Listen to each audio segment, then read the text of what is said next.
If you have ever purchased a car or a motorcycle or anything that required forms to be printed on site, you may have seen one of these.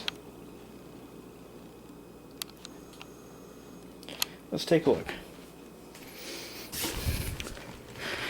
The Panasonic Wide-Carriage dot matrix printers have been a workhorse for the financial and automotive industries for at least 2 decades. And here is one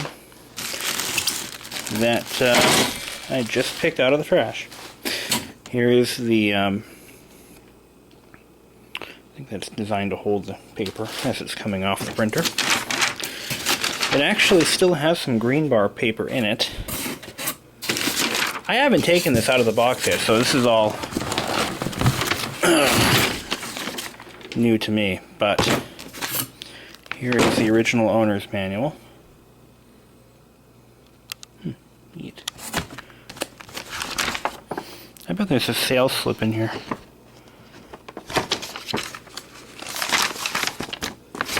Wouldn't that be something? Dip switch settings.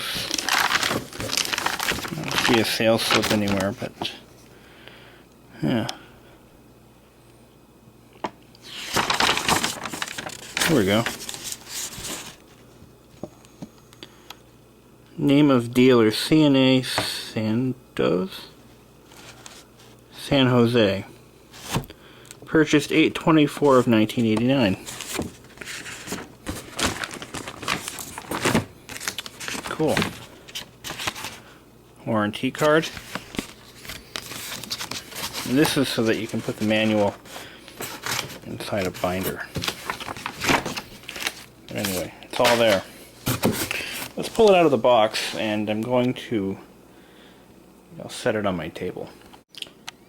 Well, I have the printer set up on my table here. Not only that, but you look at this paper, it is so yellowed. And this is the paper that was left in the printer when it was taken out of service. I have it set for traction feeding. This would make a great addition to the IBM PS2. I think I might get rid of that laser printer that needs a ton of work. Anyway, so we're going to open up the cover here and just make sure everything is free before we turn it on. Okay, good. Let's take this cartridge out.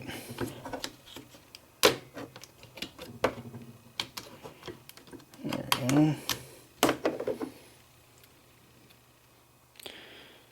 Well, the cartridge is in one piece. And I know I can get a new one. Look at this head. Holy Christ. Look at that thing. Is that not the biggest 24-pin head you've ever seen? This is the paper distance adjustment, or head gap lever adjustment. Like I said, these printers, even today, are still in heavy use. Every time I buy a car, which I've purchased many cars, I have always seen one of these in the office churning out my documents, ownership paperwork, loan documents, etc. In fact, the last vehicle I bought was this summer. Last spring, I bought this Honda Helix, and the dealer used a Panasonic Wide-Carriage printer to print out all of my documents of ownership. So, I mean, they're very popular even today because they simply work. Sometimes, if it works, keep it. That's pretty much how it is. This is our form length adjustment. We're going to set it to 11 inches. I actually have a box of tractor feed paper upstairs, and can't wait to try this thing out. So let's turn it on. There we go. Okay, no error lights. Here we go. Pressing the line feed switch. Turning on the power switch while pressing the line feed switch.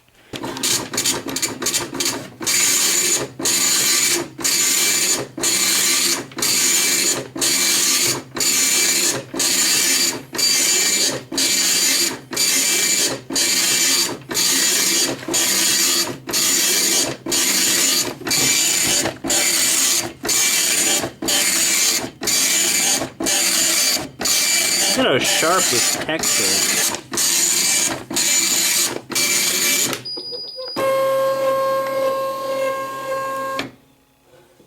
This is what makes a 24-pin printer worth all the money. Look at how razor sharp that text is. I mean, that was, in its day, that was as good as it gets. Unless you wanted to purchase an inkjet or laser printer. But for business forms, these were the way to go. There was nothing better. Now in the back, we have a parallel port and a serial port.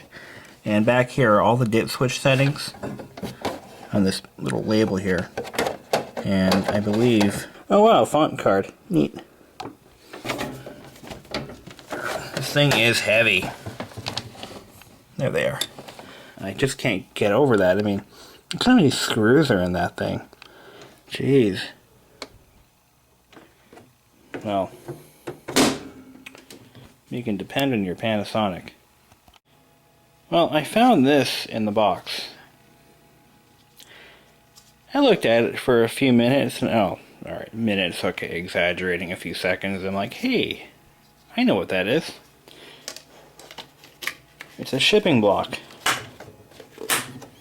When the printer was originally shipped from the factory, it would have had this clipped over the massively thick rod. Look at that. That is so unnecessary. While cleaning the printer, I found a serious problem. This bundle of wires here has been chafing on the ribbon cartridge. Wire had been severed.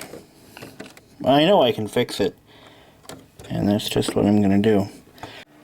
Alright, so we have it all hooked up. I am actually using the Epson LQ1500 driver, and I'm going to try to download the proper one, but let's just see if this works.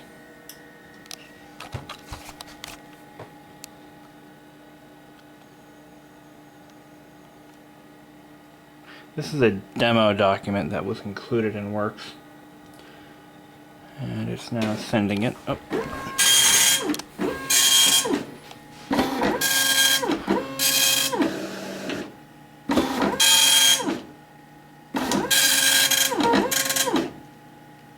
Sweet.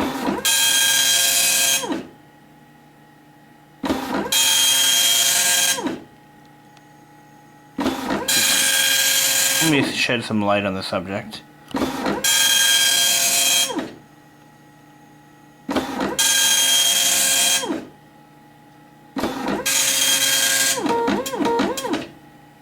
Now it's printing. Yeah.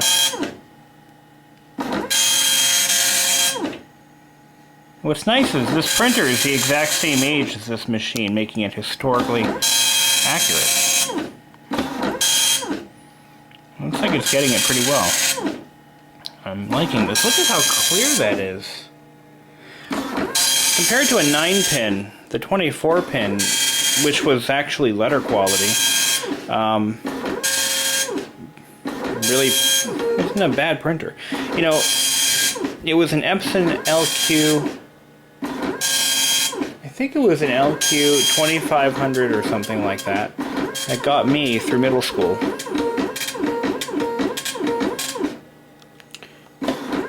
What's nice about this printer, now there's a term for this, I just don't remember what it was, but instead of making full sweeps each time, it's capable of scaling to the size of the text, or to the length of the sentence.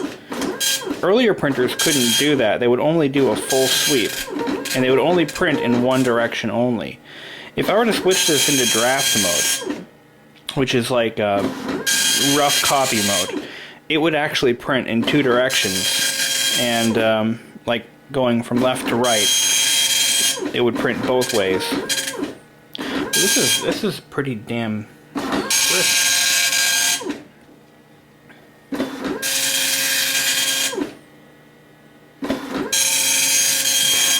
Now let's see here.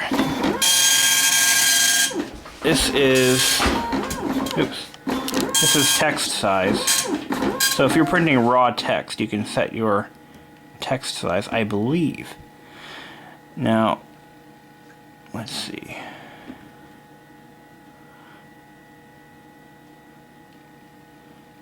Yes, that's 10. I think it's characters per minute or something like that. I'm not entirely certain. This is how you set your print quality. Now the driver is overriding the control panel, if I'm not mistaken. So the font is text card, which we don't have anything in there. This is LQ, which is letter quality. Now the computer itself is overriding a lot of this, so we'll just leave it in draft. Now, I believe, okay, so it is actually, alright, so I had the page at the wrong cutoff, so let's pull that out to see it actually overran into the next page. What you've got to do to these printers is have one page in advance. So we're going to do a form feed, and that way we can set the document cutoff point. So we're going to form feed one page. We're going to back it up. It has to be backed up, I believe, to the top of that clear plastic shield. That is called a platen. Now we're going to try to print the same document in draft mode. I believe the driver can overrun or overwrite the printer's settings. Draft quality, there we go. Now let's see what that does. Yeah. See how it's printing in both directions and not just one?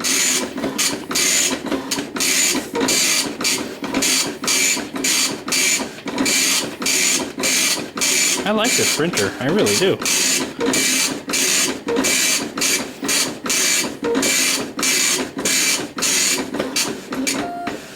Okay, so now we should have the cutoff at the right point, and it is. So I'm going to pull this document out. Okay. Now, just do a comparison. This is letter quality. This is draft. Now we don't know how old that ribbon is. It could be 20 years old for all I know. But I do know the printer has obviously been sitting for a very long time. Now I'm going to try this. Let's do a form feed without queuing it up. See? Ooh, there we go. See what that just did? So you do have to have one page in advance. Now, I grew up in the inkjet generation, so being able to use one of these printers isn't my strongest point. I don't know all of the functions and advanced settings that you can use, since I did eventually.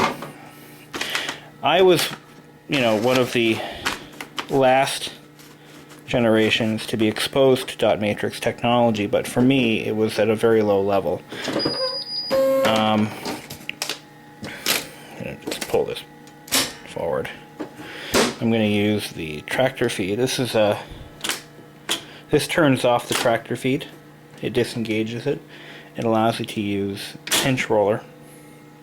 That I do know. Let's try that again. Do another form feed. Put this back on. I am going to bring this to my parents' house and get some compressed air to it. Clean it all up. And at that point I'm going to try to fix that severed wire, which doesn't appear to be affecting anything. I might not fix it. Who knows? Alright, let's do a form feed.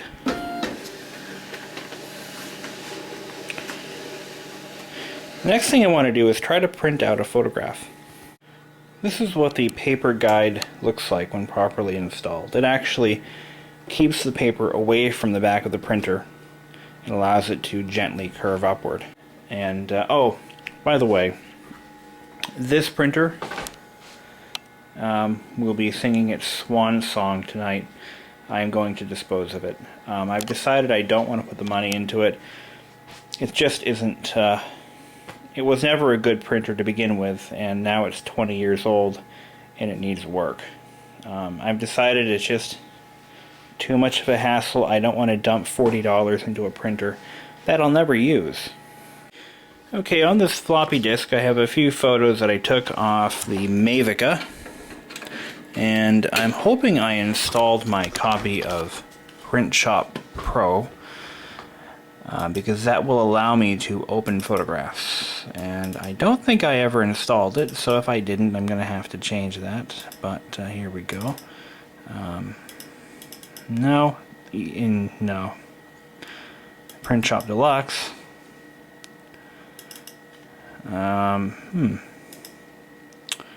Where else could I have put it? No, I'm gonna have to put that on, because right now if I try to open something off of that floppy, it will not open.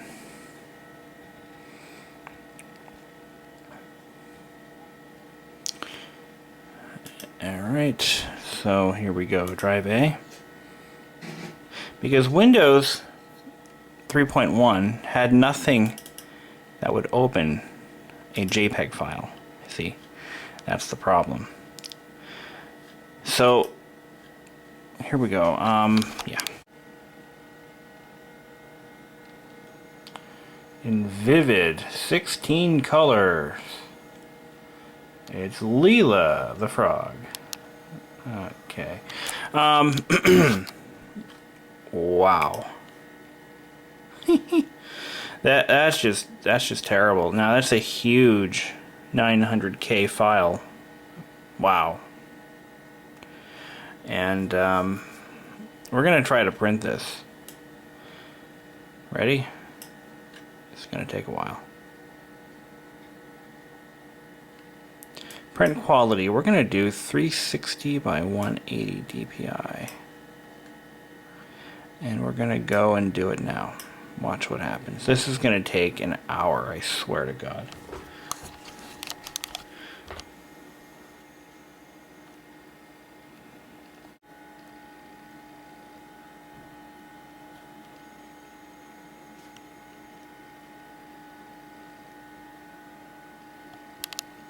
Now, alternatively, if I were to shoot the pictures in black and white or grayscale. Ah, there we go.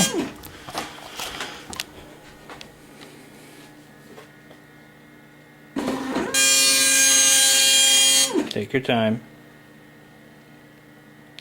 No rush. No rush. Take your time. I got all day.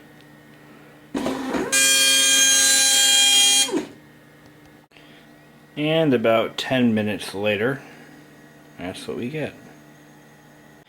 Well, as luck would have it, the KX-P1524 is supported in Print Shop by Broderbund. And let's do a quick printer test.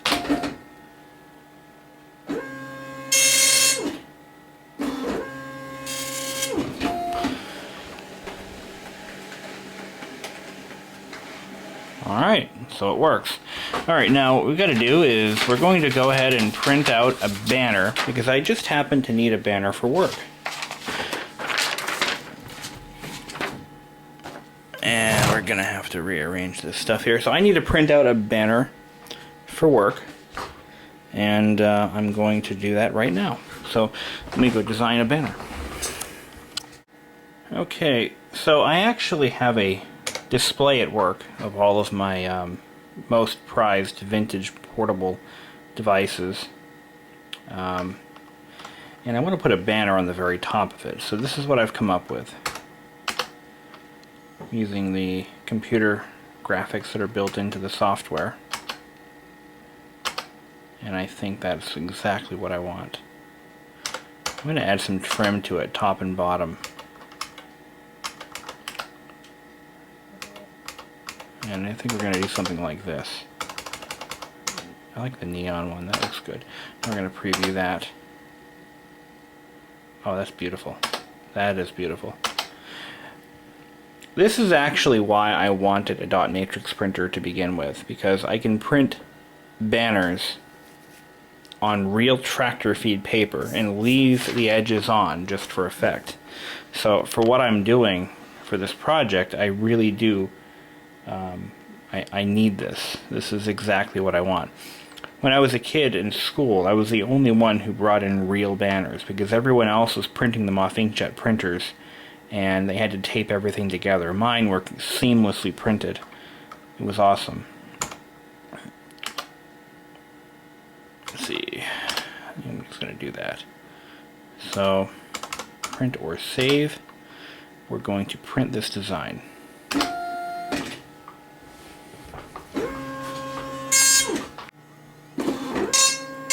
Oh, what beautiful graphics you have. I swear this thing's been printing for like 20 minutes. I mean, this is insane.